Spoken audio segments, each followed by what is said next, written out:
네, 이용주 뉴스캐스터와 함께합니다. 어서 오세요. 안녕하세요. 자, 오늘은 어떤 이슈인가요? 자, 어제 여당 국민의힘과 야당 더불어민주당이 각각 총선 공약으로 출생률 정책을 발표했습니다. 네네. 자, 그래서 오늘은 양쪽이 제시한 정책을 모아왔는데요. 자, 근데 본격적으로 이제 이야기를 시작하기 전에 제가 촌철님들께 말씀드리고 싶은 게 있어요. 일러 바칠 게 있습니다. 자, 그동안 우리가 저출산 예산에 지난 16년간 280조 썼다고 많이 이야기를 해왔죠. 네네. 그런 줄 알고 있었고요. 연간 17조 원이 넘는 그 큰 돈이 어디로 쓰였는지는 사실 잘 몰랐어요. 네. 근데 최근에 SBS가 보도한 내용에 따르면 예산 280조 중에 정작 아동수당 같은 현금 지원에 쓰인 돈은 예산의 13%인 6조 원 뿐이었다고 합니다. 네. 자, 그럼 나머지 돈 어디로 갔을까요? 군인 군무원 인건비, 학교 재건축 비용, 프로게이머 발굴, 국내 관광 지원, 지역 문화 부흥 같은 이 저출산이라는 관련이 없는 무관해 보이는 비용까지 저출산 예산으로 잡혀 있던 겁니다. 네. 말하자면 280조 착시였다라는 건데요. 정치권 그동안 뭐 한 겁니까? 이거 직무유기 아니에요? 부끄러운 줄 알아야지. 머리가 정말 너무 끓어오릅니다. 이런 거 생각하면. 오늘 왜 이러세요? 저 이거 너무 화가 났어요. 이거 보도 보고. 그래요? SBS 네. 보도입니까? 네. 280조라고 해서 믿었는데. 이건 믿기지가 않는데 이거는 그 매년 어떤 예산을 어떻게 쓰는데 국회에서 결산을 하잖아요. 예. 여기서 당연히 걸러졌어야 되는 이게 그럼 안 걸러졌다는 얘기가 되는 건가요? 뭉쳐서 그냥 올렸던 것 같아요. 좀 이해가 안 되는데. 예. 알겠습니다. 예.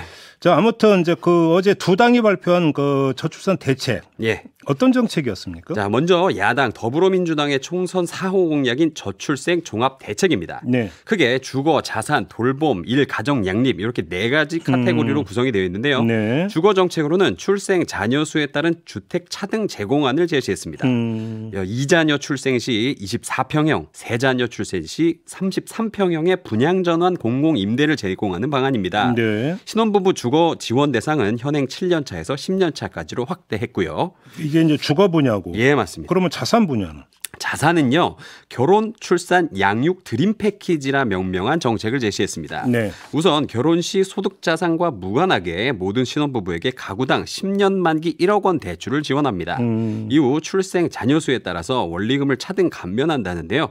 첫 자녀 출생 시 무이자 전환, 둘째 자녀 출생 시 원금 50% 감면, 셋째 출생 시 원금 전액 감면 이런 방안입니다. 또 우리 아이 키움 카드를 만들어서 8세부터 17세까지 자녀 1인당 월 20만 원의 수당을 지급하고 또 출생 시부터 18살이 될 때까지는 정부가 매월 10만 원씩 펀드 계좌에 입금해주는 우리 아이 자립 펀드도 운영한다고 합니다. 네. 그리고 민간 돌봄 서비스, 일단 베이비시터라 그러죠. 이 영역의 국가 관리 책임을 강화하고 아이돌봄 서비스 지원도 대폭 확대하기로 하면서 일과 가정이 양립할 수 있도록 여성 경력 단절 방지 및 또 남성 육아휴직 강화하기로 했습니다. 네. 육아휴직 신청 시 자동 육아휴직을 제도화하고요. 저출생 관련 정책 전담부서인 인구위기 대응부 설치도 추진할 계획이라고 합니다.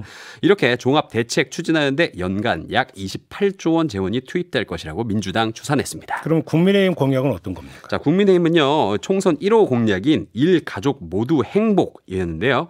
가장 먼저 그간 여러 부처로 흩어진 저출생 정책과 여성가족부 업무를 흡수해서 저출생 정책을 총괄하기 위해서 부총리급 인구부를 신설한다고 합니다. 또 안정적인 재원을 확보하기 위해서 저출생 대응 특별회계도 신설할 계획이라고 하고요. 또 그동안 출산휴가라는 이 용어 자체에서 느껴진 이 사회적 부담감 이걸 좀 경감하고자 아이맞이 엄마 휴가 또는 아이맞이 아빠 휴가로 명칭을 바꿉니다. 네. 특히 아빠 휴가는 유급 1개월로 의무적으로 가질 수 있도록 하는데 엄마 아빠 휴가와 육아휴직을 신청한 것만으로도 바로 자동 게시가 될 수 있도록 이 법 개정까지 한다고 합니다. 네. 거기에 육아휴직 급여 상한을 기존 150만 원에서 210만 원으로 인상하고요.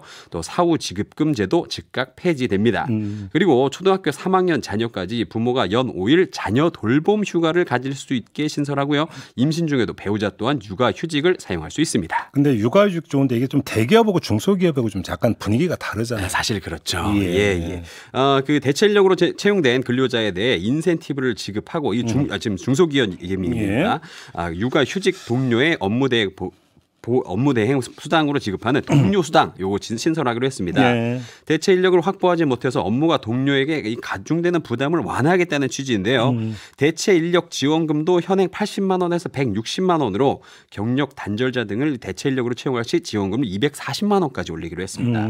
또 가족 친화, 우수, 중소기업으로 선정되면 법인세를 감면해주고 저축과 대출 시 금리도 우대해 준다는 방침입니다. 네. 특히 직업별 아이 돌봄 격차 해소가 나지 않도록 오는 2025년 고용보험 미가입자 또한 일가정 양립제도 혜택을 받을 수 있도록 할 예정이라고 합니다. 아, 이제 워낙 전달해야 될 내용이 이제 많다 보니까 예. 이용주 캐스터가 아주 힘차게 네. 그다음에 힘들게 거의 쭉 이제 그 소개를 해 주셨는데 예. 평가를 해야 되는데 예, 평가를 해야 되죠. 뭐 이거는 뭐 좀 뭐 저희가 굳이 평가 안 해도 뭐 지금 우리 촌철님들이 뭐 알아서 다 평가해 주시지 않겠습니까? 예, 하고 계신데요. 근데 사실 저는 이제 무자식 입장이잖아요. 제가 자식도 없고 그런데 네. 제 입장에서는 이번 총선에 누가 이기든 간에 지금 여야 양쪽 공약 모두 다 실행했으면 좋겠습니다.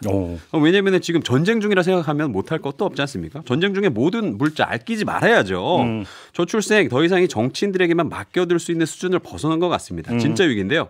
집단 지성의 시대에 맞게 모두의 지혜가 좀 필요할 때인 것 같습니다. 쉽게 말하면 이제 그 출산율 떨어지는 게 전쟁에 비유될 만큼 심각한 위기 상황이다. 예, 이런 국가 소멸 말씀이시죠? 위기죠. 예. 네, 알겠습니다. 자, 오늘 이야기 이렇게 마무리하겠습니다. 이용주 캐스터와 함께했습니다. 고맙습니다. 감사합니다.